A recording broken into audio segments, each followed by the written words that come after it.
기도 바치시고 시작하도록 하겠습니다.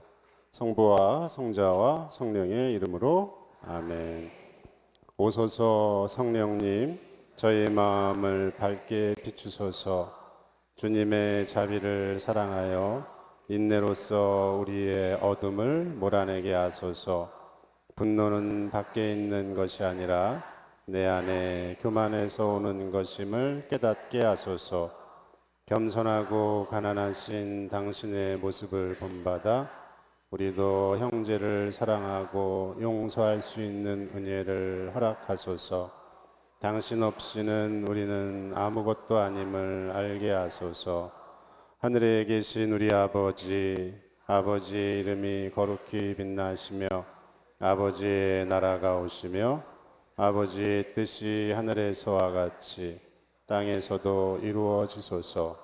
오늘 저희에게 일용할 양식을 주시고 저희에게 잘못한 일을 저희가 용서하오니 저희 죄를 용서하시고 저희를 유혹에 빠지지 않게 하시고 악에서 구하소서. 아멘. 성부와 성자와 성령의 이름으로 아멘. 네, 사실 제가 이제 오면서 점심들은 드셨어요? 예, 보니까 또 낯이 익은 얼굴들도 있고 또 검암에서 오신 분들도 몇 분 또 이렇게 계시네요. 오면서 저도 점심 먹고 이렇게 오다 보니까 요때 졸릴 때잖아요. 그래서 졸린데 이거 교우분들 어떻게 하면 좋을까 했더니 왔더니 쿵짝쿵짝 아주 그냥 신나게 이렇게 찬양하시고 그래도 졸릴 수 있습니다. 주무셔도 괜찮아요. 화내지 않겠습니다. 오늘 분노와 관련된 이야기를 나눌 텐데 그래요. 무슨 이야기를 어떻게 할까 좀 고민을 좀 많이 했었어요. 그런데 여러분들 오늘 이 분노라는 주제로 이야기를 하는데 이제 우리 신부님께서 저한테 여러분들 칠극 책 다 아시죠? 아마도 이제 신부님하고 같이 이렇게 본당에 지내시면서 칠극과 관련된 얘기도 많이 들으셨을 것이고 칠죄종과 관련된 이야기도 많이 들으셨을 거예요. 칠극이란 말은 사실 이 극자, 판토아라는 분이 중국에서 한자로 쓴 책이란 말이에요. 그죠? 그러니까 스페인 그리고 또 이제 중세 스콜라 신학이나 영성을 중국에 와서 신유학. 여러분들 신유학 그러면 이제 여러분들 주자 알죠? 주희. 아는 척 하셔도 괜찮아요. 우리 조선 시대가 이제 주자학의 나라였잖아요. 주자의 나라였고 그래서 때로는 어떤 사람들이 주자가 우리 나라를 망쳤다. 그리고 더 올라가서 공자가 죽어야 나라가 산다. 뭐 이런 얘기까지 그런 책까지 등장한 적이 있었는데 이제 신유학, 주자학의 영향을 받아서 또 그 영향을 받았다기보다는 이제 그들에게 육아적인 방식으로 접근하기 위해서 그런 개념들을 썼고 칠극이라는 표현 자체가 이미 육아적인 어떤 강력한 인상이 이 안에 포함되어 있어요. 그래서 칠극을 주제로 여러분들 판토아 신부님이 쓰신 칠극을 중심으로 해서 혹시 여기 계신 분들 가운데 칠극을 한 번 정도는 다 읽어봤다 한번 손 들어보세요. 네, 저만 손을 들고 있습니다. 네, 다 두 분 정도 있네요. 네, 칠극에 한번 나중에 기회가 되시면 칠극은 꼭 한 권 정도 비치해 놓고 읽어보세요. 그거를 빨리 읽을 생각하실 필요 없어요. 정말 이렇게 좋은 내용들을 이렇게 잘 모아서 편집을 한 게 놀라울 정도로 정말 좋은 말들이 많이 있고 좋은 예화들이 많이 있어요. 그래서 오늘 강의는 칠극을 주제로 해서 중심으로 해서 거기에 나온 판토아 신부님의 어떤 이야기들을 여러분들에게 소개해 주는 방식으로 진행할까 해요. 거기에 앞서서 먼저 칠죄종은 다 아시죠? 교만, 시기, 질투, 탐욕, 그 다음에 오늘 우리가 할 분노, 그리고 식탐, 음란, 나태. 칠극이라는 단어 한번 먼저 아까 방금 말씀드린 대로 칠제종의 7가지 제근원. 칠제종 할 때 종자는 무슨 종자예요? 마루 종자예요. 그러니까 이제 제일 어떻게 보면 근본이 되고 근원이 되는 어떤 것을 말해요. 제가 이제 육아, 아까 이제 주자 있잖아요. 주자와 관련된 그런 공부를 해서 가끔 이제 그런 표현들이 등장할 텐데 이해하고 들으시기 바래요. 판토하가 중세 신학과 성리학, 신유가적 관점에서 기록한 영성 서적이죠. 근데 여기서 우리가 먼저 이해하고 넘어가야 될 게 있어요. 칠극 그랬잖아요. 이 극이라는 글자가 어디서 왔냐면 사실은 물론 한자니까 뭐 한자를 끌어다 썼겠죠. 근데 이 극이라는 글자가 사실은 유교 이제 공자에게 있어서 공자 후학들에게 있어서 제일 중요한 글자 수양에 있어서 제일 중요한 글자 하나 꼽으라 그러면 극자예요. 극자라는 말은 이제 어디에 쓰였냐면 논어의 안연편의 극기복례 다 들어보셨죠? 네, 극기복례라는 말에서 가장 강렬하게 쓴 표현인데 극기복례라는 표현이 우리들에게는 뭐 그냥 일반적으로 다가오지만 논어에서 등장하는 공자의 제자 가운데 공자가 제일 사랑했던 제자가 안현이었어요. 안현이 그리고 또 공자가 한 이야기 중에 가장 중점적으로 등장하는 글자가 어질인자인데 인이 대체 뭡니까? 이 어질인자를 여러분들은 어질다 생각하지만 어질인자는 엄밀히 말하면 참 인간다움이에요. 그러니까 제자들이 참 인간다움을 스승님이 계속 말씀하시는데 참 인간다움이 대체 뭡니까? 다른 제자들에게는 여러 가지 뭐 사랑해야 된다, 충서가 그러니까 자기 마음을 굳건히 하고 다른 사람의 마음과 공감하는 것이 참 사람다움이다 이런 얘기를 막 했는데 안현에게 어질인자 사람다움이란 바로 이것이다라고 가장 사랑하는 제자였기 때문에 아주 명쾌하게 내린 답이 있어요. 그게 뭐냐면 여기 이제 보면 글자가 좀 이렇게 나와 있죠. 한자지만 음은 이렇게 돼요. 극기복례 위인 일일 극기복례 천하귀인원. 극기복례 자기를 이겨서 예를 회복하는 것이 참 사람다움이다. 하루라도 자기를 이겨서 예를 회복하면 온 세상이 인간다움으로 돌아갈 것이다. 여러분들 이 문장을 읽으면 조금 좀 낯설기도 하고 이게 대체 무슨 말일까?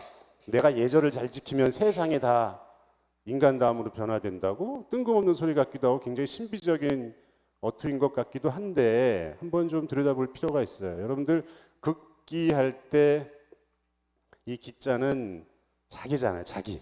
나를 극복한다. 근데 나의 뭘 극복해요? 뭘 극복해야 되겠어요? 사실은 나중에 이제 송대 신유학자들이 뭘 극복해야 되냐면 요 극기라는 말을 거인욕, 교기질, 또 교습기 뭐 이렇게도 표현해요. 자기 안에 있는 인욕을 제거하고 기질, 여러분들 다 각자 기질이 있어요. 기질도 있고 또 뭐가 있어요? 습관이 있어요. 오랫동안 형성된 습관이 있어요. 어떤 분들이 가끔 와서 그런 말씀을 하세요. 제가 막 자꾸 이렇게 여러 가지 습관들이 있는데 잘 안 고쳐져요. 왜 안 고쳐지겠어요? 50년 동안 몸에 배인 건데 그게 하루아침에 고쳐지겠어요? 잘 안 고쳐지죠. 당연한 거예요. 습관, 기질 이런 것들을 교정하는 것이 극기라고 표현했어요. 근데 여기서 여기 거인욕 할 때 이 욕자를 한번 잘 보시면 원래는 이제 이 욕자는 아니에요. 원래 이제 주의가 썼을 때는 그 욕자가 아니고 요 욕자입니다. 요 욕자인데 나중에 후학들이 여기다가 마음 심자를 붙인 요 욕을 쓰기를 권고했어요. 왜냐하면 여러분들 욕망이라고 하는 것은 그 자체가 나쁜 건가요? 아니죠. 여러분들 배가 고파야 밥을 먹죠. 그죠? 그리고 졸리워야 잠을 자죠. 배고프고 졸립고 춥고 이런 것들은 욕이에요. 그 자체로 나쁜 게 아니에요. 그러면 그게 왜 나쁜 것이 되죠? 거기에 자기의 여기 마음 심자가 있잖아요. 자기의 사사로운 마음이 들어가기 때문에 나빠지는 거예요. 이 사사로운 마음을 붙여서 이렇게 욕자를 그래서 이 욕자와 이 욕자를 좀 구분할 것을 좀 권고해요. 그래서 거인욕할 때 나의 욕망을 싹 제거하는 것이 아니라 요 마음 심자가 붙은 나의 욕망, 욕심 이게 사실은 욕심이란 말이에요. 같이 읽으면 욕심이잖아요, 그죠? 그것을 버리는 것. 근데 여기서 우리가 좀 신앙적으로 좀 고려해봐야 될 게 하나 있어요. 욕심이라고 했을 때 사심이라고 했을 때 이 사심이 그러면 과연 진짜 내 거냐? 여러분들 우리 사순 1주간 때 복음 혹시 기억나십니까? 제가 알려드릴게요. 예수님이 40일 동안 유혹받으시는 내용이에요. 사순 1주간의 복음 내용입니다. 그런데 예수님이 유혹받을 때 그 악마가 악한 영이 예수님 앞에 이렇게 험한 꼴을 하고 이렇게 마주하고 있었을까요? 그러고서는 유혹을 했을까요? 사실은 악마는 굉장히 교활합니다. 여러분들 복음서에서 악령 들린 사람들을 만나긴 했지만 악령 자체를 만날 수는 없어요. 악령은 항상 사람에게 들어가서 마치 악령이 나인 것처럼 착각하게 만들어요. 여러분들 한번 자신의 죄를 한번 돌이켜 보시면 누군가에 대한 미운 마음, 섭섭한 마음, 분노 이런 것들을 여러분들 스스로 없애려고 해서 없어져요? 안 없어져요. 자꾸 신부님 제가 미워하는 마음을 좀 없애고 싶은데 안 없어져요. 내 마음인데 내가 내 마음대로 못해요? 왜 그러냐 하면 사실 그게 내게 아닌 거예요. 내게 아니기 때문에 그래요. 악마는 아주 교묘하게 마치 그게 내 마음인 것처럼 내 자신인 것처럼 이렇게 변장을 하고 나에게 등장해요. 그래서 여러분들 악마가 유혹하는 가운데 결정적으로 마지막 목표는 뭐냐 하면 이 화살을 나에게 돌리게 하는 게 악마의 목적이에요. 내 자신을 부정하게 하고 내 자신을 스스로 단죄시켜서 하느님과 관계를 멀어지게 하는 게 악마의 첫 번째 가장 궁극적인 목적이기 때문에 미운 마음이 들어서 그 미운 마음에서 끝나는 게 아니라 내가 나쁜 놈이라는 생각을 가지고 그래서 하느님과 멀어지게 하는 것이 그들의 목적이에요. 그래서 여러분들 혹시 내 마음 안에 미움이 든다든가 아니면은 욕망이 든다든가 여러 가지 내가 죄라고 여기는 어떤 마음이 든다면 이게 지금 내 마음이 아니로구나. 이게 지금 악마가 내 모습을 하고 유혹하고 있구나 이렇게 생각해야 돼요. 그래서 거인욕이라는 말은 극기라는 말은 바로 이런 사사로운 마음을 제거하는 거예요. 사사로운 마음을 거부하는 것에서 시작이 돼요. 그런 이런 거부를 하게 되면 내가 이 사사로운 마음을 거부할 때 우리가 도달하게 되는 지점은 어떤 것이냐. 결국에는 여러분들 우리가 하느님과 가까워지고 또 원래의 내 마음을 회복하기 위해서는 어떻게 보면 사실은 우리가 계속해서 자기의 기질이나 습관이나 욕망을 제거하는 공부를 해야 돼요. 우리는 흔히 오늘도 여러분들이 이제 뭐 새로운 이야기 듣고 싶어서 또 피정하기 위해서 오셨겠지만 사실은 진짜 공부는 알고 보면 제거하는 공부예요. 무엇을 더 많이 쌓아서 나를 확대하고 나를 확장해 가지고 자신의 교만을 더 높이 세우는 게 공부가 아니고 내 안에 불필요한 것들을 제거하는 것, 내 안에 순수하게 남아있는 내 자신을 발견하는 게 사실은 공부의 핵심이에요. 그래서 여러 성인들의 말을 듣고 성현들 또 선배들 또 예수님의 말을 듣는 것은 그것을 내 안에 지식으로 쌓는 건 아무 의미가 없어요. 그것을 통해서 내 자신의 욕망과 습관과 기질을 버리지 않으면 그것은 오히려 쓰레기가 돼버립니다. 그래서 결국에는 이런 것들을 덜어내는 작업, 덜어내고 또 덜어내는 작업 중에 제일 마지막에 만나게 되는 게 뭐냐면 복기초. 이건 제 말이 아니고 육아에서 이야기하는 수양에 있어서 결국 궁극적인 목적은 뭐냐면 복기초 하는 거예요. 한자가 쉽죠? 회복한다 그 처음을. 우리의 처음을 회복하는 것이 유교 수양의 근본적인 목적이고 칠극할 때 7가지의 죄의 근원을 뿌리째 뽑아서 결국에 도달하려고 하는 게 뭐예요? 결국엔 내 처음 모습을 회복하는 거예요. 어려운 거 아니고 멀리 있는 거 아니고 높이 있는 거 아니고 바로 나에게 있어요. 그럼 내 자신에 대해서 한번 여러분들 처음에 내 자신이 어떤 존재인지 한번 생각해 볼 필요가 있어요. 제가 이제 강의할 때마다 자주 드는 비유 중에 하나인데요.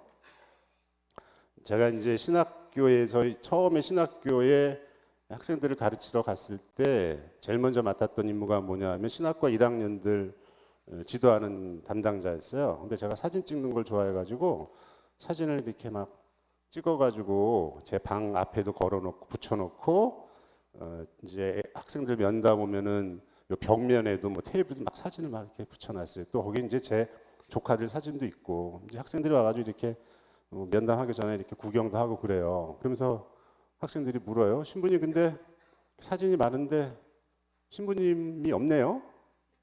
왜 없어요? 내가 찍었으니까 없죠. 당연히 없죠. 거기 내가 있으면 이거 안 돼요. 내가 찍었는데. 그런데 제가 그렇게 얘기합니다. 그러면 정말로 내가 없니 그 사진에? 진짜 없어요? 있어요. 만약에 제가 찍어놓은 사진을 누군가 보고 있다면 지금 이 보고 있는 사람은 누가 돼 있는 거예요? 내가 돼 있는 거죠. 사진 찍은 사람 내가 돼 있는 거예요. 그 사람이 찍을 때에 똑같은 시선을 지금 구하고 있는 거죠. 이렇게 내 자신을 만나게 되는 거예요. 사진 찍은 사람을 만나게 돼요. 그런데 이것은 단순히 사진에 대한 어떤 대상에 대한 인식의 문제가 아니라 여러분들 세상은 누가 만드셨어요? 여기 앞에 있는 분들 누가 만드셨어요? 하느님 만드셨어요. 다 하느님 만드셨어요. 사진의 비유를 들자면 여러분들은 뭐예요? 하느님이 찍은 사진이에요. 내가 여기 서 있으면 나는 지금 누가 돼 있는 거예요? 하느님이 돼 있는 거예요, 사실은. 우리가 매일 여기에 이렇게 우뚝 서 있는 것은 내가 하느님 자리에서 하느님 시각으로 세상을 보라고 서 있는 거예요. 하느님을 이렇게 만나는 거예요. 하느님을 마치 기도 중에 이렇게 환시로 하느님의 얼굴을 보는 것. 사람이 하느님 보면 어떻게 돼요? 성경에서 죽어요. 죽어서라는 게 가능한 거고 우리가 이 지상에 있을 때는 이렇게 만나는 거예요. 그런데 여러분들 한번 그렇게 만나는데 나는 사욕 가득한 마음으로 이렇게 사람들을 만나는데 그게 어떻게 하느님입니까? 그런데 한번 곰곰이 나라는 존재가 세상을 바라보는 그 놀라운 신비를 한번 생각해 봐야 돼요. 여러분들 사순 3주간 때 탈출기에서 하느님이 당신의 이름을 우리에게 알려줘요. 그 이름이 뭐예요? 있는 나예요. 왜 있는 나라고 했을까? 그거 한번 고민해 보신 적 있으세요? 사실 철학에서는 있는 이라고 초월자를 해석해요. 있는 존재, 존재 자체. 그냥 나는 있는 존재야 이러면 되는데 왜 있는 나라고 붙였을까? 왜냐하면 하느님은 여러분들 각자 나잖아요. 나를 통해서 있어야 돼요. 나를 통해서 없으면 그것은 아무 의미가 없어요. 나하고 관계없는 하느님이라면 그게 나하고 무슨 의미가 있어요? 아무 상관없어요. 여러분들 한번 지금 이 성전 안을 한번 이렇게 돌려보세요. 아마 지금 여기 한 400명이 계시다면 400명 각자가 보는 시각은 다 달라요. 놀랍죠? 이 아름다운 공간, 밖에 나가서 아름다운 자연을 볼 때 어때요? 놀랍습니다. 놀라운 장관들이 나로 인해서 밝아지고 있어요. 나로 인해서 인식이 되고 그 무한한 자연의 아름다움이 순간 펼쳐집니다. 눈을 감으면 어떻게 돼요? 순간 사라져요. 여러분들 아침에 밤에 불 끄면 세상이 어두워지고 내가 잠들면 모든 것이 사라지다가 눈을 뜨면 어떻게 돼요? 순간 펼쳐져요. 이거는 여러분들 각자가 느끼는 이 체험은 이 우주상에서 아주 유일한 사건이에요. 놀랍지 않아요? 저는 그런 생각할 때마다 놀라워요. 아니 왜 이것이 나에게 이렇게 비춰주고 나에게 존재하고 나에게 다가왔을까? 나는 왜 어떻게 이 자리에 지금 이렇게 있게 됐을까? 놀라운 사건이 여러분들이 지금 존재하는 그 자리에서 세상을 바라보고 생각하고 하느님을 찬미하는 이 마음은 여러분들 다른 사람이 그 마음을 대신할 수 있어요? 내가 느꼈던 이것은 내가 죽으면 싹 없어져요. 이 세상에서는. 나에게만 유일하지만 나에게만 보편적이고 절대적인 것이 내 안에서 펼쳐지고 있단 말이에요. 사실은 이렇게 내가 나의 욕심을 제거했을 때 이렇게 나에게 펼쳐지는 이 모든 세상을 바라보는 그 마음이 사실은 한 처음에 하느님 마음이에요. 거기에 쓸데없는 것들이 덧붙여지면서 우리는 세상을 왜곡하고 사람들을 미워하고 또 나쁜 내 존재로 만들어버려서 하느님과 멀어지게 만들어요. 그래서 복기초라는 게 바로 이걸 의미해요. 누구에게나 주어졌던 그런 이제 유학자들은 영명이라고 하는데 허령불매한 어떤 영혼, 오직 이 지구상에. 그래서 이 허령불매를 유학자들 중에 제가 전공한 왕양명은 뭐라 그러냐면 허령불매한 것이 사실 하느님이라고 얘기해요. 그러니까 우리가 모든 것이 사라지고 하느님의 사랑의 마음으로 내가 이 자리에 섰을 때 다른 사람들을 만날 때 나는 내가 있는 나, 하느님이 나를 통해서 있는 나가 되는 거예요. 있는 나가 돼서 사람들을 만나게 되면서 내가 하느님의 자녀가 되는 특권을 누리게 되는 거죠.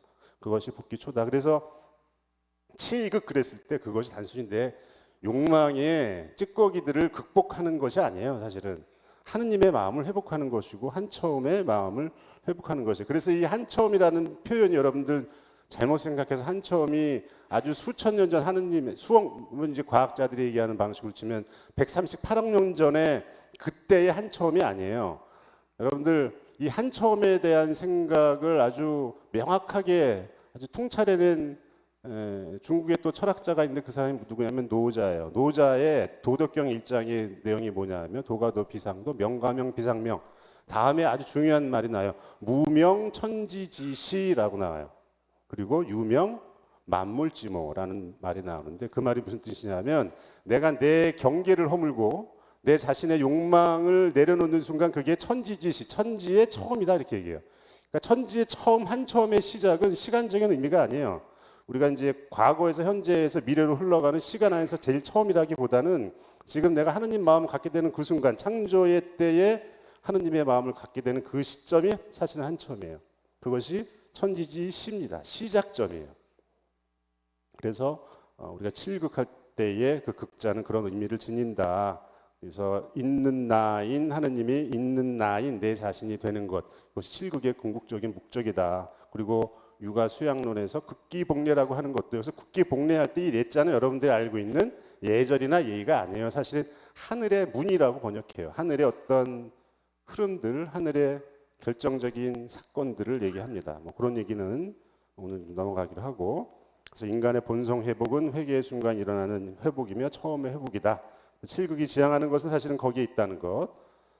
이 부분은 이제 죄와 은총에 대한 얘기를 좀 하려고 그랬는데 제가 지금 제가 얘기하는 속도나 이걸 봐가지고는 오늘 제가 준비한 건 다 못할 것 같아요. 그래서 몇 가지는 듬성듬성 넘어가겠습니다.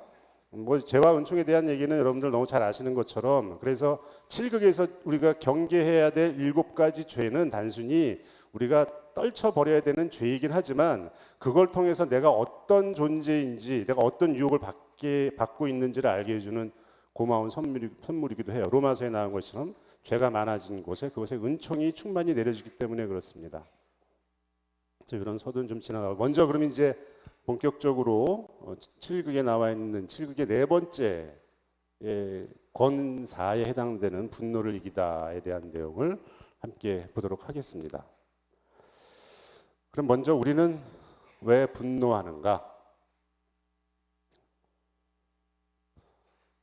분노는 하느님께서 인간에게 주신 능력 가운데 하나예요. 여러분들 분노하지 말란 말이 아니에요. 아까 제 욕과 욕망의 욕하고 다르다 그랬죠.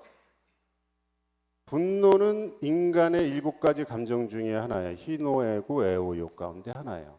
이거는 인간에게 모든 욕망처럼 인간이 선험적으로 선천적으로 가지고 있는 감정 가운데 하나예요. 이 감정이 없으면 안 돼요, 여러분들.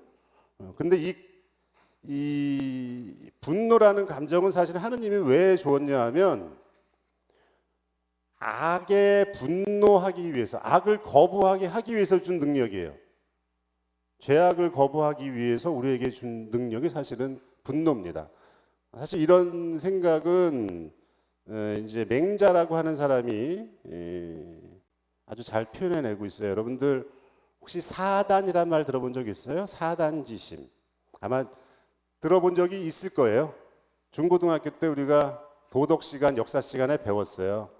옛날에 이제 맹자라고 하는 사람이 어떤 아기가 우물에 빠지려고 하는 것을 보니 갑자기 나도 모르게 그 아이가 우물에 빠지는 것이 가여운 마음이 들어서 그 아이를 건져냈다. 그런데 이것은 누구에게 배운 것도 아니요, 동네 사람들한테 칭찬을 받기 위한 것도 아니요, 사람들과 친분을 맺기 위한 것도 아니라 나도 모르게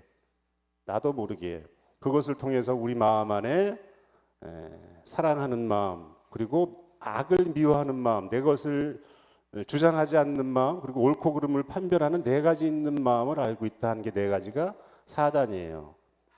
여러분들 기억나시는 분도 계실 거예요. 제일 처음에 측은지심, 그리고 수호지심, 또 사량지심, 그리고 시비지심, 요 네 가지가 있는데 그 가운데 두 번째가 수호지심이에요. 악을 미워하는 마음. 이건 인간이 본성적으로 타고난 거예요. 인간에게는 모든 인간이라면 이 마음이 있어요. 누군가를 측은히 느끼는 마음, 악을 싫어하는 마음, 자기 것을 고집하지 않는 마음, 그리고 옳고 그름을 판별하는 마음은 여러분들에게 다 있어요. 이것은 이 사단의 마음을 나중에 여러분들 퇴계라고 하는 사람이 이제 기고봉이라고 하고 싸우는데 이거는 하느님의 마음이지 인간의 마음일 수 없다. 그러면서 이제 논쟁이 벌어지는데 바로 수호지심, 악을 미워하는 마음, 우리에게 분노하는 마음은 바로 이것을 위해서 주어졌어요. 그런데 여러분들 그 분노하는 마음은 어디다 갔어요? 형제를 공격할 때 써요. 누군가를 공격하고 그 공격의 화살이 결국엔 어떻게 돼요? 이런 손가락질 할 때 보면 그건 여기 앞에 하나 가 있지만 나머지 손가락은 어디 가 있어요? 나에게 오게 돼 있어요. 누군가에게 분노해서 미워하고 그것을 공격하기 위한 그 분노의 마음을 쓸 때 분노가 쓰이지 말아야 할 곳에 쓰였기 때문에 그래요. 사실 동양에서는 악은 다른 게 아니에요. 있어야 할 자리에 없는 게 악이에요. 쓰여야 할 곳에 쓰여야 되는데 안 쓰이는 게 악이고 지나치거나 모자란 게 악이에요. 그리고 원래는 인간은 한 가지 마음이었는데 두 가지 마음이 되는 게 악이에요. 여러분들 한번 생각해 보세요. 여러분 악을 잘못 저질렀을 때 어때요? 마음이 편안하던가요? 갈등이 생기고 복잡해져요. 왜냐하면 마음이 두 개가 됐기 때문에 그래요. 하느님의 마음하고 유혹하는 마음이 계속 싸움을 일으키기 때문에 불편한 거예요. 그런데 여러분들 침묵 중에 기도 중에 내가 선한 일을 할 때 어때요? 혼란스럽던가요? 안 그래요. 왜냐하면 한 마음을 유지하기 때문에 그래요. 하느님의 마음이 하나이기 때문에 그래요. 그래서 우리가 내가 써야 될 감정을 잘못 쓸 때 그것이 죄가 되고 그것이 고스란히 나의 상처로 다가옵니다.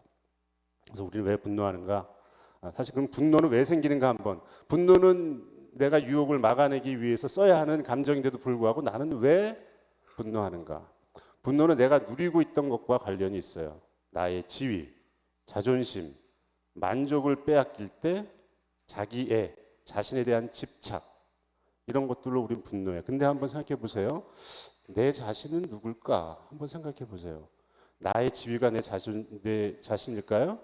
자존심이 내 자신일까요? 아니면 내 만족이 내 자신일까? 한번 생각해 보세요. 여러분들 근데 이거는 사실 아까 그 기자, 극기할 때 기자에 대한 얘기하면서 한번 또 생각해 봐야 되는데 내 자신이 누군지 한번 생각해 봐야 돼요. 여러분들 내 자신이라고 할 때 나는 일관성이 있어야 돼요? 없어야 돼요? 예를 들어서 아침에는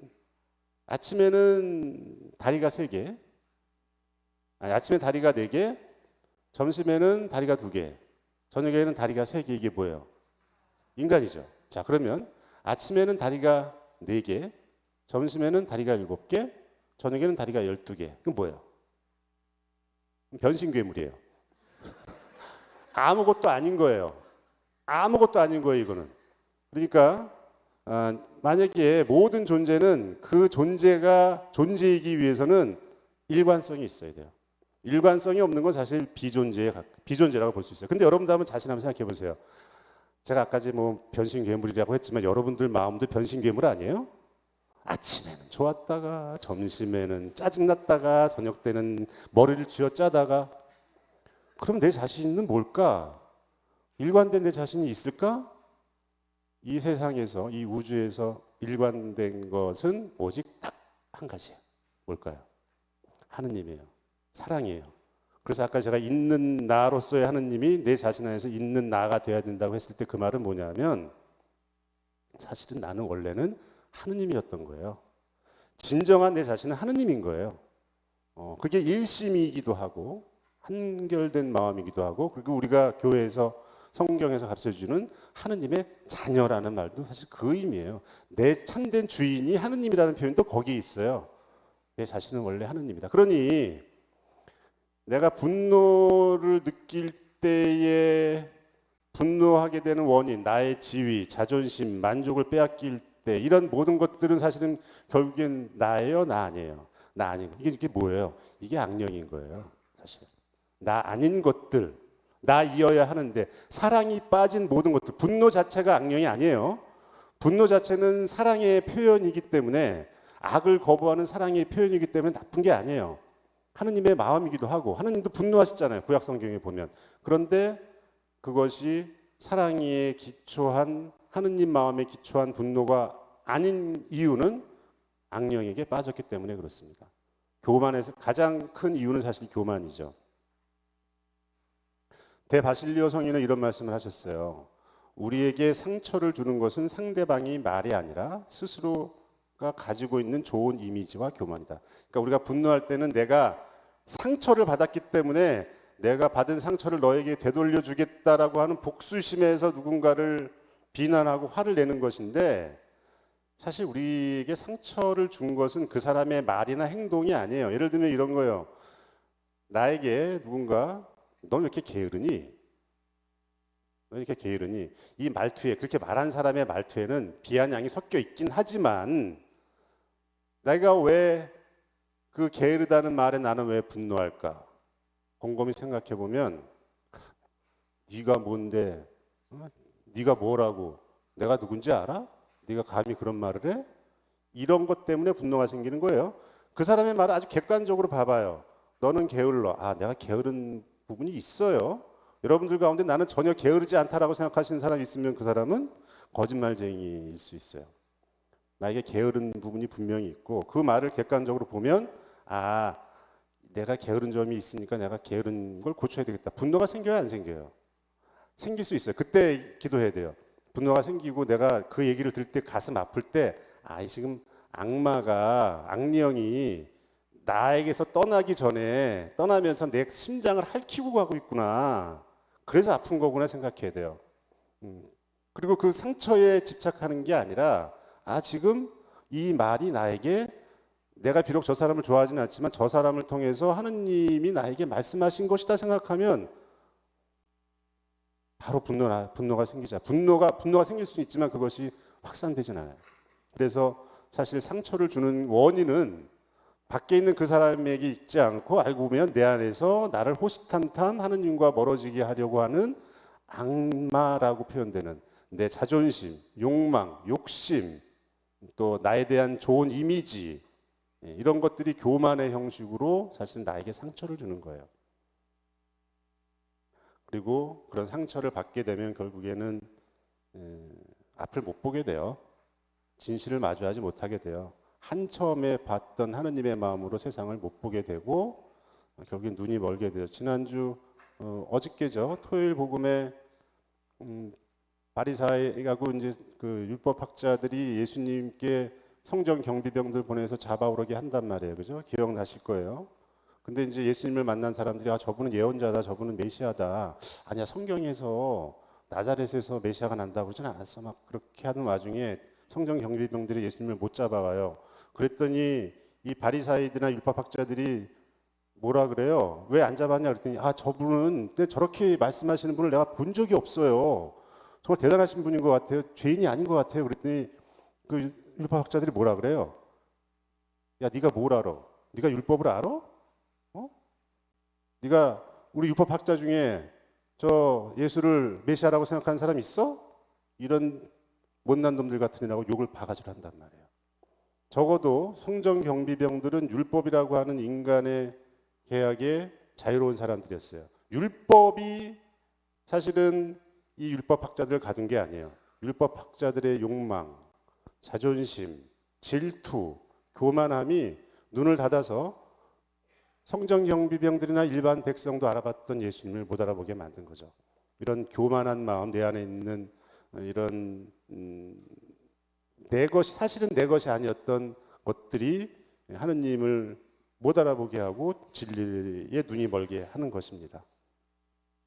그런데 이제 그래서 방금 우리가 이제 이야기했던 것들을 좀 연결시켜 보자면, 분노에는 두 가지가 있어요. 처음에 분노는 방금 말씀드린 것처럼 죄에 대한 분노입니다. 이제 판토아 신부님이 이런 말씀했어요. 군자는 죄를 지은 것 때문에 남에게 성을 낸다. 따라서 그가 성을 내는 것은 부득이한 것이다. 그 사람이 죄를 뉘우치고 고치면 그의 분노는 가라앉는다. 여러분들이 분노할 때 한번 잘 들여다보세요. 저 사람이 고쳐지면 내가 마음이 가라앉고 또 그 사람이 계속해서 같은 죄를 짓고 있는데 분노한다면 이것은 저 사람을 사랑하기 때문에 일으키는 분노이고 죄에 대한 분노가 돼요. 근데 반대로 소인이 성을 내는 것은 자신의 마음에서 나오는 것으로 이유 없이 성을 낸다. 이유 없이. 각자는 이유가 있다고 생각해요. 근데 사실 곰곰이 들여다보면 아까 말씀드린 것처럼 그게 이유가 되지는 못해요. 따라서 성을 내면 그 분노를 버리지 않고 그것을 계속해서 늘려가죠. 이것은 죄로 인한 분노입니다. 죄에 대한 분노인가 아니면 죄로 인한 분노인가 우리가 식별해야 될 지점이에요. 분노를 하지 말라는 것이 아니라 나의 분노가 어디에서 비롯됐는가? 하느님 사랑에 의해서 죄에 대한 분노였는가 아니면은 악령의 속삭임에 유혹에 넘어간 죄로 인한 분노였는지를 살펴봐야 되겠죠. 그래서 여러분들에게 오늘 우리가 7국 보면서 분노에 의해서 얘기할 때 분노를 없앤다라고 얘기할 때 분노를 없앤다고 했을 때는 분노의 감정을 없앤다는 게 아니라 죄로 인한 분노를 없앤다라고 이야기해야 될 거예요. 분노의 결과에 대해서 한번 살펴보죠. 분노의 결과 다 아시는 것처럼 한처음에 주어졌던 하느님 마음으로서의 본성을 잃어버려요. 인간의 본성을 잃어버리고 판토하시님은 이런 말씀을 했어요.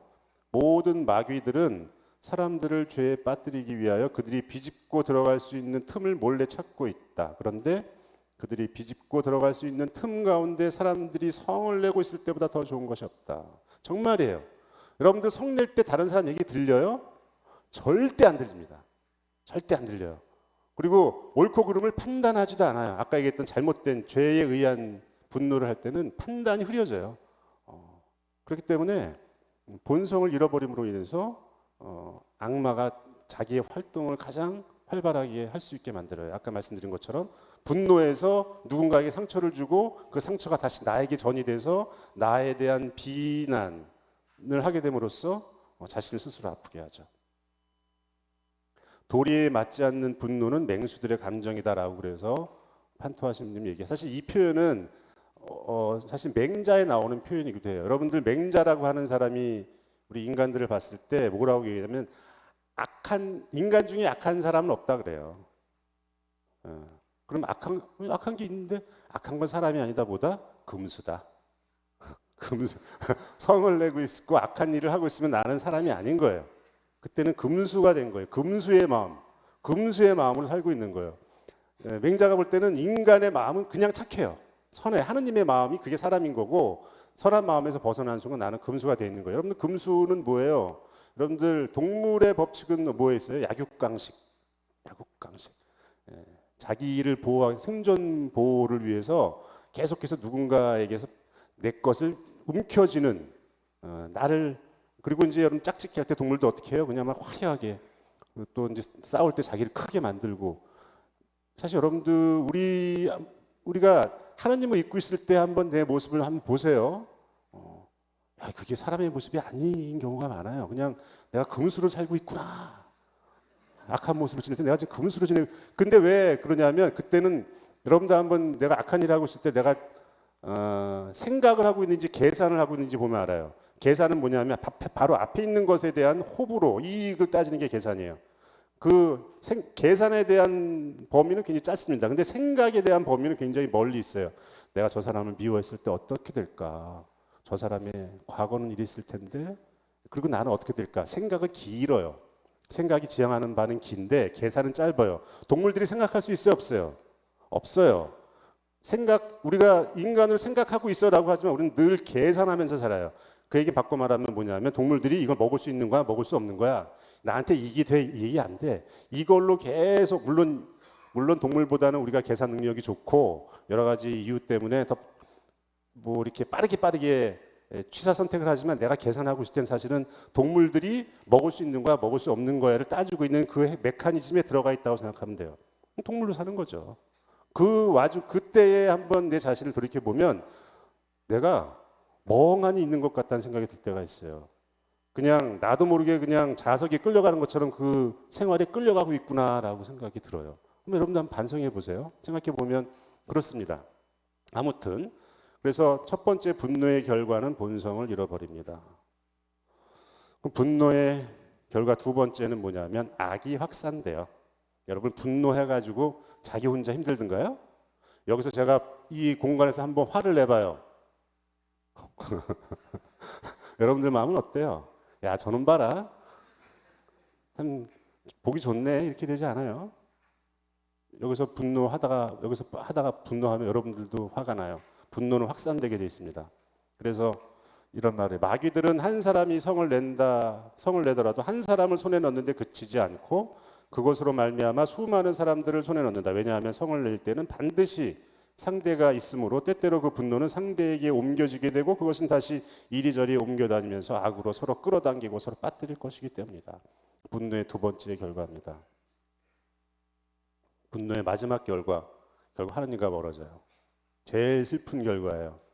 분노는 다툼을 낳고 만남을 꺼리게 돼요. 여러분들 한번 생각해 보세요. 내가 계속 분노가 나는 사람하고 만나고 싶어요? 그러면 그 사람은 나를 만나고 싶을까? 만나고 싶지 않아요. 내가 많은 사람에게 분노를 낸다고 생각해 보세요. 결국은 어떻게 돼요? 혼자 지내야 돼요. 그렇다고요. 외로워져요. 외로워지면 어떻게 돼요? 우울증 걸려요. 우울증 걸려요. 우울증 걸리면 어떻게 돼요? 모든 게 싫어요. 모든 게 싫어요. 나도 싫고 세상도 싫고. 그리고 결국엔 누굴 원망해요? 신앙이었던 경우는 하나님을 원망하죠. 왜 이렇게 저에게 이런 것을 이따의 것을 주셔가지고 저를 이렇게 만드셨습니까? 하나님이 이렇게 만들었어요? 내가 내 분노를 참지 못해서 만들었는데 하나님을 원망하는 거죠. 하나님과 멀어지게 됩니다. 사람이 떠나가고 그렇게 되고 더 큰 격정에 쌓여서 세상과 사람 결국 하나님을 떠나게 됩니다. 이것이 충노예요. 노가 쌓이는 거예요. 화가 쌓이는 거예요. 여러분 화가 쌓이면 뭐가 생겨요? 화병이 생겨요. 화병의 결과는 하나님과 멀어지는 거다.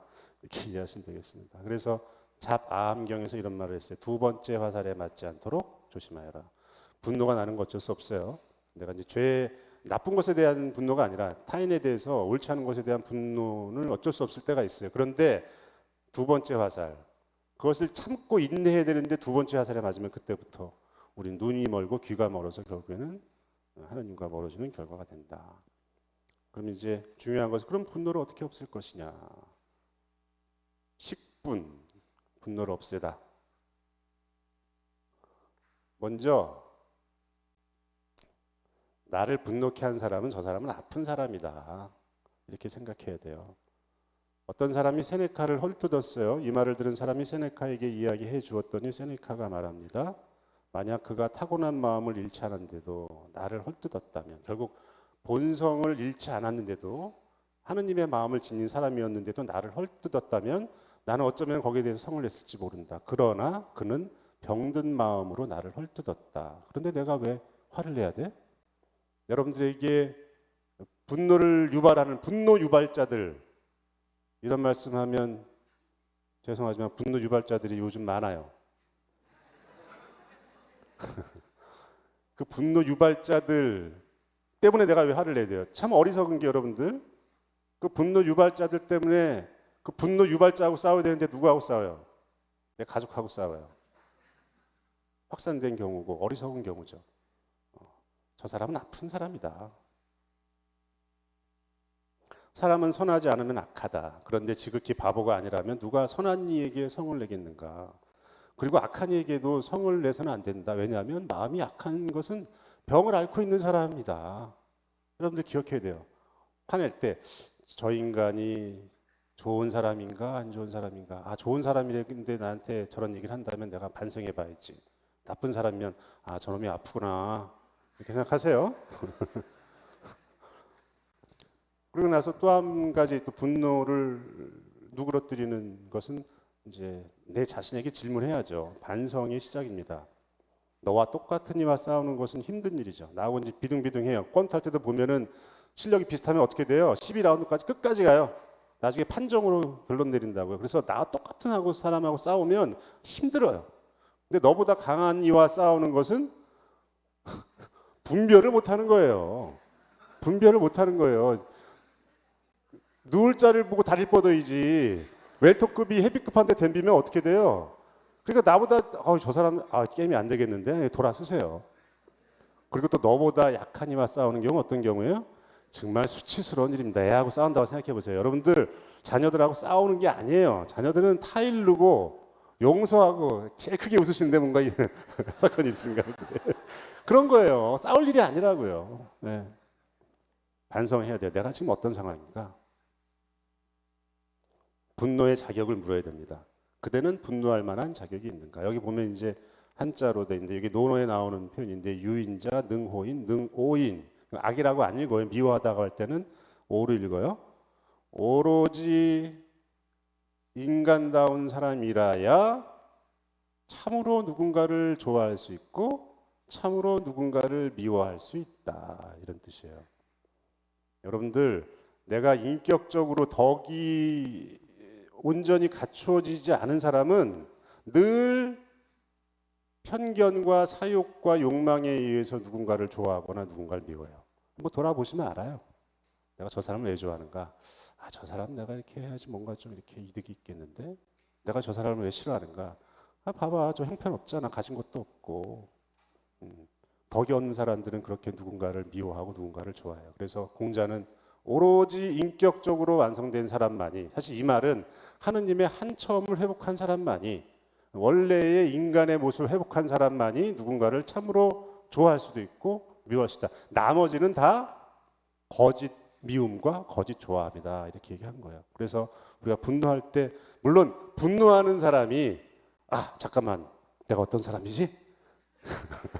이렇게 되지는 않지만 그 전에 미리미리 사실 참는 연습은 분노할 때 참는 연습하는 게 아니에요. 미리미리 연습하는 거예요. 분노의 어떤 상황이 생기기 전에 나는 어떤 존재인가? 나는 분노할 만한 자격이 있는가? 나는 정말 하느님의 원래 모습으로 살고 있는가? 내가 정말 누군가를 미워할 자격이 있는가? 이런 것들 평상시 연습해야죠. 그래서 오늘 소개는 안 하겠지만 판토와도 참음에 대해서 얘기할 때는 그것은 분노의 사건이 닥칠 때 참는 게 아니고 분노가 없을 때 참는 연습을 해야 된다고 얘기를 해요. 분노가 죄악을 미워한 분노인가 아니면 자신의 교만에서 나온 분노인가 따져봐야죠. 논어에도 오직 인격적으로 완성된 사람만이 사람을 옳게 좋아할 수 있고 미워할 수 있다. 나는 정말 온전한가? 지금 분노를 멈추게 하는 방법 가운데 첫 번째는 아까 그 사람은 아픈 사람이다. 타인에 대한 이해. 그리고 나는 정말 분노할 만한 자격이 있는가? 이 말도 한번 너무 좋아서 갖고 왔는데 남에게 해를 입었을 때 그것이 사람에 의한 것이라면 나는 아직까지 그 사람에게 죄를 지은 적이 없다고 말할 수 있어요. 그렇잖아요. 내가 누군가한테 나를 화를 냈어. 근데 나는 죄인인가? 저 사람한테 내가 죄를 안 졌어. 이렇게 얘기할 수 있죠. 그러면 참고 견디지 못하게 되죠. 왜냐하면 내가 너한테 죄 진 게 없는데 왜 나한테 이런 행동을 해? 그러나 그것이 하느님에 의하여 받게 된 것임을 안다면 나는 아직까지 하느님께 죄를 지은 것이 없다고 말할 수 있는 사람이 있어요? 없어요? 그래서 성현들은 괴롭고 어려운 일을 만나면 말없이 자신이 하느님께 저질렀던 죄를 생각하여 자신을 꾸짖어 나는 일찍이 어떤 의에 어긋나는 일을 행하였다. 그러니 마땅히 이러한 괴로움을 받아야 한다고 그 어려움을 쉽게 참는다. 누군가 나에게 공격해 온다면 물론 그 사람에게는 사실 벌이라고 하는 것은 인간에게서 오는 게 아니에요. 저 사람에게서 오는 게 아니라고요. 내 안에서 오고 내 안에 있는 악령이 주는 것이고 하느님을 멀어지기 때문에 생긴 것이죠. 그러니까 살펴봐야 돼요. 나는 하느님께 죄를 지은 것이 없는가. 이 세 가지가 이제 아까 했던 분노 뭐였죠? 분노가 생기는 원인. 그리고 분노를 해서 잃는 거죠. 아까 전에 말씀드린 건데 좋은 구절이니까 한번 봐요. 남이 너의 재물과 영화를 빼앗아 갔다면 그런 분들이 있죠. 이런 말씀은 하기 좀 그렇지만 사기당하고 돈 뺏기고 그렇게 믿었는데 너는 이미 재물과 영화를 잃어버렸어요. 그런데 이를 참고 견뎌낸다면 그로 인한 해로움은 멈출 것이다. 그러나 네가 성을 내어서 복수를 한다면 너는 스스로 다시 마음의 덕을 무너뜨리는 것이다. 네가 쌓아온 공력을 없애서 하늘의 보답마저 잃는 것이다. 어리석은 거죠. 물론 쉽지는 않아요. 잃어버렸을 때 거기서 참으면 재산을 잃어버린 걸로 끝나지만 분노하면 재산도 잃고 나도 잃고 가족도 잃어요. 너에게서 훔쳐간 그 사람은 지상에서의 일시적인 복을 빼앗아 갔을 뿐인데 너는 다시 스스로 천상에서 누릴 영원한 복을 잃게 만들었고 그는 너의 물건을 해쳤을 뿐인데 너는 다시 스스로 네 자신을 해쳤으니 그 어느 것이 더 무거운 해이고 누가 참된 원수이겠는가. 참된 원수는 훔쳐간 그 사람이 아니라 사실 내 안에 있는 욕망이다. 사실 악마죠. 악령입니다. 인내로서 생명을 얻어라. 이제 분노를 잃게 된 것들을 봤다면 우리는 어떻게 인내할 수 있는가? 분노를 막되 들어왔으면 얼굴에 드러내지 않도록 하세요. 잘 안 되죠. 얼굴에 드러나는 걸 내가 못했어. 그러면 이제 거기서 그 단계에서 얼굴에 드러났다면 혀에는 올리지 말아라. 혀에 올렸어. 야 이놈을 했으면 거기서 멈춰라. 그걸 행동으로 옮기지 마라. 여기까지 가지 말아라. 단계마다 성찰해라. 참아라. 좀 참자. 이 얘기예요. 사마 교부들이 하신 말씀이에요. 참음은 착한 사람들의 가복과 투구다. 그들은 이것으로 세상의 변화에 맞서고 마귀들을 이겨내고. 사실 참음, 인내 이건요. 사실 교만을 이겨내는 가장 좋은 방법이고 유일한 방법이기도 해요. 우리가 교만이 왜 생겨요? 내가 하느님이 되려고 할 때 생기는 거예요.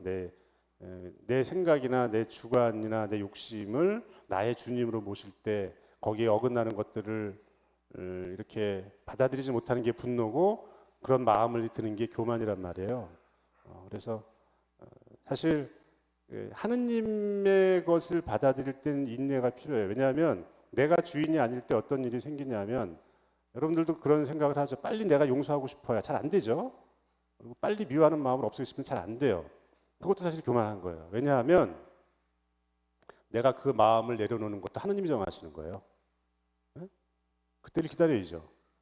그리고 내가 어떤 모습으로 변할까? 우리는 내가 어떤 모습으로 변할지도 상상하거든요. 내가 누군가를 용서해서 정말 내가 아름답고 근데 거길 자세히 들여다보면 거기에도 교만이 있어요. 그렇게 해서 남보다 뭔가 좀 잘나고 싶은 거야. 그러니까 그것도 없애야 돼요. 그럼 내가 어떻게 변할지도 그걸 하느님이 정해주시는 거예요. 근데 하느님이 언제 줄지 모르잖아. 그럼 어떻게 해야 돼? 참아야지. 인내해야 돼요. 교만을 이겨내려면 그 방법밖에 없어요. 나의 것 모든 걸 내려놓을 수 있는 유일한 방법은 기다리고 참는 것밖에 없어요. 분노도 마찬가지입니다.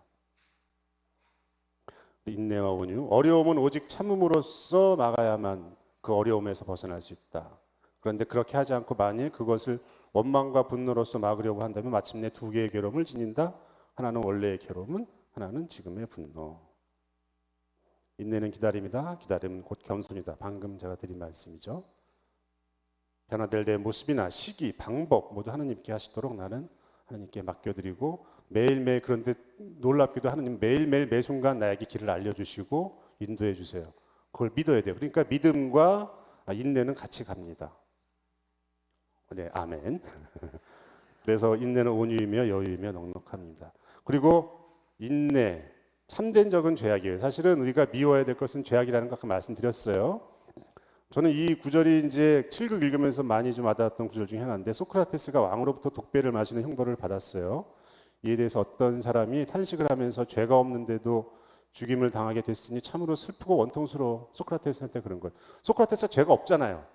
죄 없는데 어떻게 이렇게 돌아가시는데 너무 안타까웠더니 소크라테스가 그대는 내가 죽임을 당하게 된 것도 충분하지 않아서 오히려 죄를 지어서 죽게 되기를 바라냐? 놀라운 통찰이에요. 그죠? 죄 없이 죽는 게 낫지.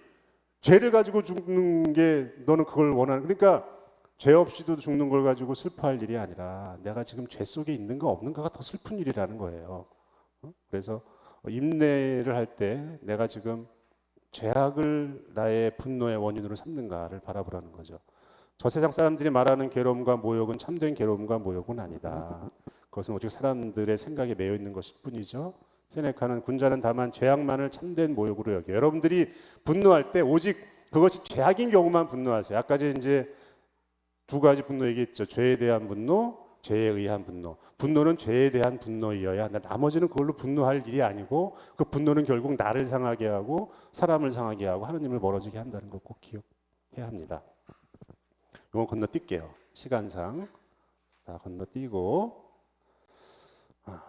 그래서 인내는 또 하나는 재앙을 복으로 우리에게 주어지는 재앙을 복으로 이끌 수 있는 것은 오직 인내뿐이에요. 이제 이것도 맹자에 나오는 표현인데 군자는 요수불이하니 수신이 사지라 소위 인명야라. 군자는 요절함, 장수함.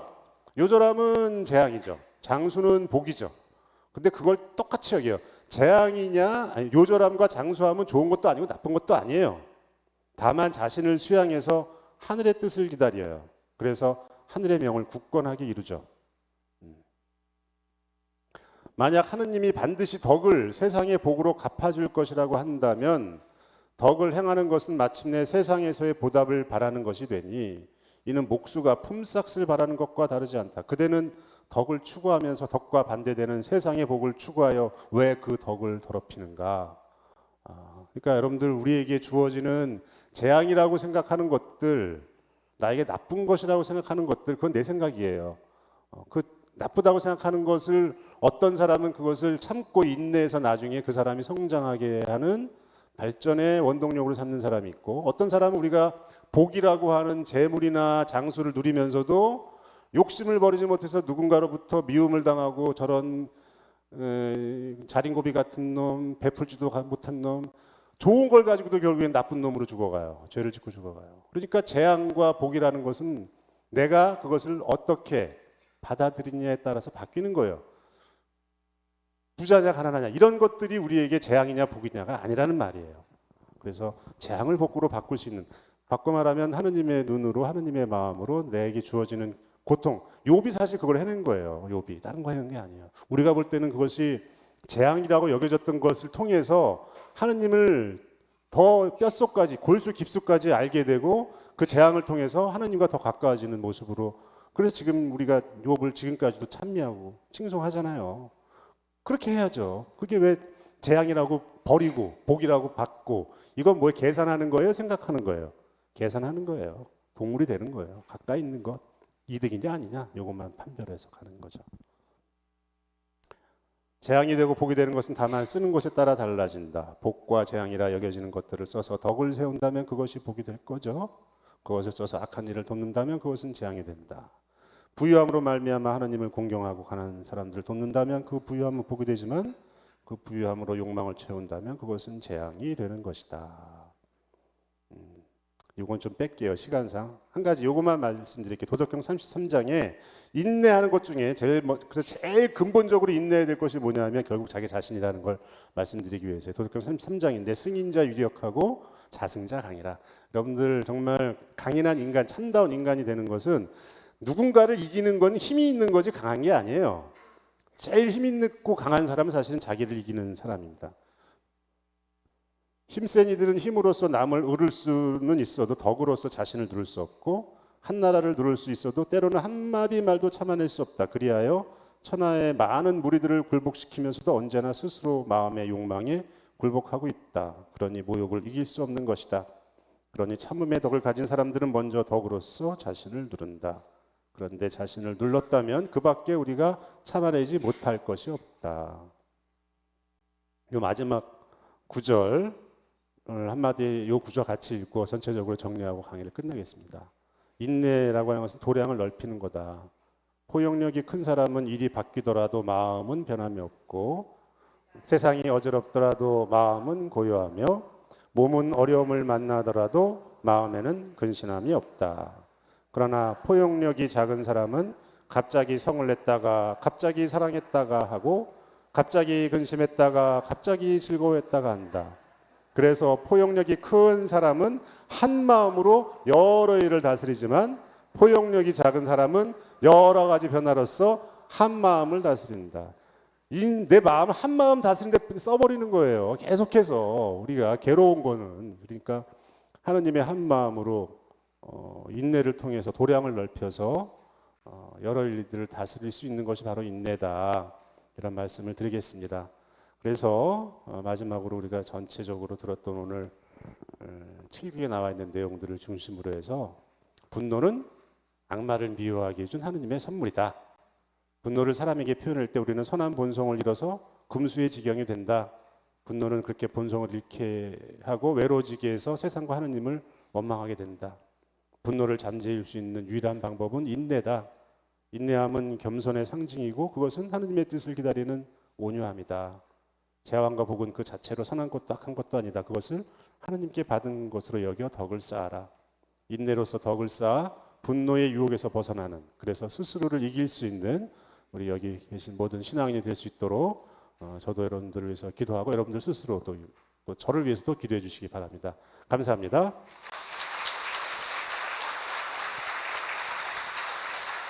네, 마침 기도는 아마 오늘 파견 미사가 있는 것 같아요, 그죠? 파견 미사로 마침 기도를 하면 좋겠는데 또 강의도 마침 영광송 바칠게요. 성부와 성자와 성령의 이름으로 아멘. 영광이 성부와 성자와 성령께, 성부와 성자와 성령의 이름으로 아멘. 감사합니다.